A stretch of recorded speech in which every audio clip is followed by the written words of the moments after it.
Alors ce projet est un peu ancien parce qu'il a débuté en 2010 et on a choisi d'installer ces panneaux solaires sur un terrain qui était en friche. C'est un terrain qui est classé zone industrielle, donc qui était propice à ce genre d'installation.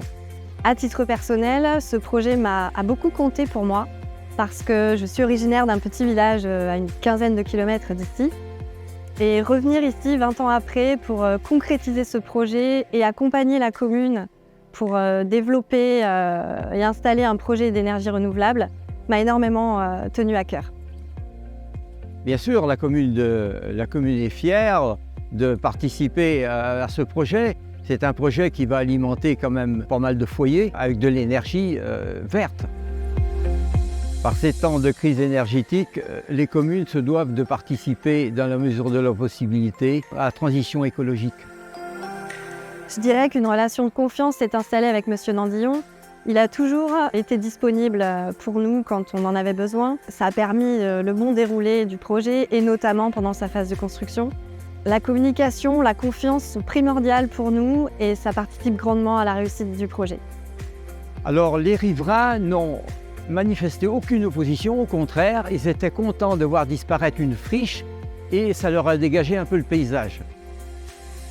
Alors les bénéfices, bien sûr, il y a des bénéfices de location si vous voulez, il y a des bénéfices de retombées pour la commune, pour la communauté de communes, pour le département et aussi pour la région. Alors ce projet était intéressant parce que d'une part on est situé à 200 mètres environ de l'aérodrome d'Argenton-sur-Creuse et il a fallu garantir l'absence de risque d'éblouissement pour les pilotes et la tour de contrôle. C'est la raison pour laquelle les modules sont installés légèrement orientés vers l'ouest. La deuxième incertitude qu'on avait pour ce projet, et qui était intéressante, c'était la présomption de présence de vestiges archéologiques. Alors même si on est un petit peu loin de l'agglomération gallo-romaine d'Argenton-Magus, l'INRAP a tout de même réalisé un diagnostic archéologique pour écarter tout risque d'abîmer en fait, des vestiges archéologiques qui auraient pu se trouver au droit du site.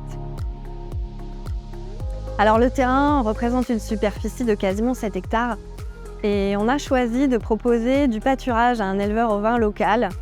L'avantage pour les moutons, c'est qu'en période de forte chaleur ou même de forte pluie, ils peuvent s'abriter sous les panneaux. Et l'avantage pour l'éleveur, c'est de disposer d'un terrain sécurisé et entièrement clôturé. Apex Énergie nous a accompagnés de A à Z. Donc je suis très satisfait de la collaboration qu'on a eue avec Apex Énergie et je souhaite continuer en tant que vice-président sur le terrain qui appartient à la communauté de communes, donc pouvoir installer de nouveaux panneaux.